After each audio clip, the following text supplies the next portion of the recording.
21. Seizing your moment of grace. Now is the time of your deciding. Now is the hour of choice. You have come, as has your species, to a crossroads. You will select, in the days and weeks, months and years immediately ahead, how you want life to be on your planet, or if you want life to be on your planet at all. You will choose either to continue living the illusion that you have created as if it were real, or you will choose instead to step away from the illusion, to see it as an illusion, and to use the illusion in order to experience heaven on earth, and the ultimate reality of who you really are. This is my message to the world. You can create a new kind of civilization. You can seek a newer world. The option is yours. The moment is at hand. This is your moment of grace. Use this moment. Seize the day. Begin as you awaken by seeing yourself as who you really are, by praising all that you have ever been, and all that you have become. And begin by choosing, in this moment of grace, to become more than you have ever been or ever dreamed of being, to reach beyond your own reach, to remember that nothing is beyond reach. See yourself as the light that will truly light the world. Declare yourself to be so.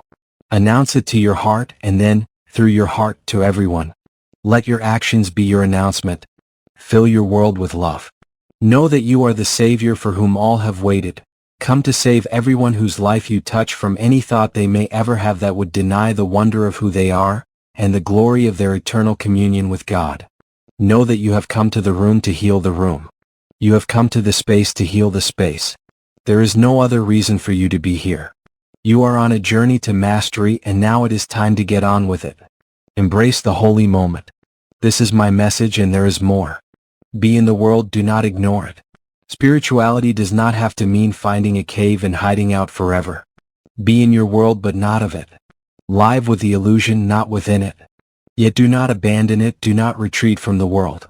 That is not the way to create a better world, and it is not the way to experience the grandest part of you. Remember that the world was created for you so that you might have a context within which to experience yourself as who you really are.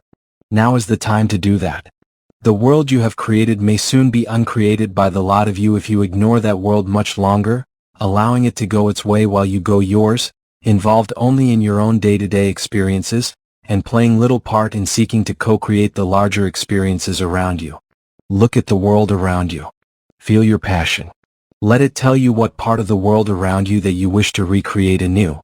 Then use the tools you have been given to begin that recreation.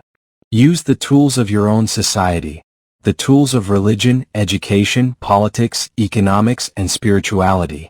You can make statements with these tools, statements of who you are. Do not imagine that spirituality and politics do not mix. Politics is spirituality demonstrated. Do not imagine that economics has nothing to do with spirituality. Your economy reveals your spirituality. Do not think that education and spirituality can or should be separate. For what you teach is who you are, and if that is not spirituality, then what is? And do not imagine that religion and spirituality are not one and the same. Spirituality is that which builds a bridge between the body, the mind, and the soul. All true religions build a bridge, not a wall. So be the builder of bridges. Close the gaps that have formed between religions, between cultures, between races, and between nations. Join together what has been put asunder. Honor your home in the universe and be its good steward. Protect your environment and save it. Renew your resources and share them. Give glory to your God by giving glory to each other. See God in everyone and help everyone see God in themselves. End your divisions and your rivalries, your competitions and your battles, your wars and all your killing forever. End it. Put an end to it. All civilized societies finally do. This is my message to you and more. If you truly desire to experience the world of your highest imagining, then you must love unconditionally, share freely, communicate openly, and create cooperatively. There can be no hidden agendas, no limitations on love, no withholding of anything. You must decide that you truly are all one, that what is good for another is good for you, that what is bad for another is bad for you, that what you do for another you do for yourself, and that what you do not do for another you do not do for yourself. Is it possible for you to act like this? Are human beings capable of such splendor? Yes. I tell you yes and 1,000 times yes. And do not worry that then there will not be enough of what you are not, left to create a contextual field within which to experience who you really are. The whole universe is your contextual field. All of your memory as well. The elders and the wise among you often exhort you to erect monuments, to create special days and solemn rituals to commemorate your past, your wars, your holocausts, and all your moments of disgrace. Why commemorate these? You may ask. Why keep bringing up the past? And those elders will say, lest we forget. Their advice is more sound than you know, for in creating a contextual field in memory, you make it unnecessary to do so in the present moment. You truly can say never again, and mean it. And in declaring this, you use your moments of disgrace to create moments of grace. Can your species make such a declaration? Can the human race remember itself as it was when it reflected, in every thought, word, and deed, the image and likeness of God? Are you capable of such splendor? Yes.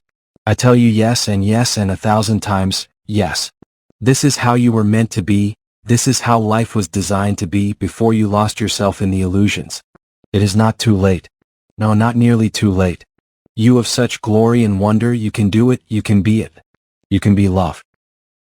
Know that through all I am with you. This is the end of the present communication, but it can never be the end of our collaboration, our co-creation, or our communion. You will always have a conversation with God, you will always enjoy a friendship with God, and you will always be in communion with God. I will be with you always, even unto the end of time. I can never not be with you, for I am you and you are me. That is the truth, and all else is an illusion. So journey on, my friend, journey on. The world waits to hear your message for its salvation. That message is your life lived. You are the prophet whose time has come. For what you demonstrate is true about your life today is an absolute prediction of what will be true about your life tomorrow. This makes you a prophet indeed. Your world will change because you are choosing to change it. Your work is healing more than you know, and your reach extends beyond tomorrow.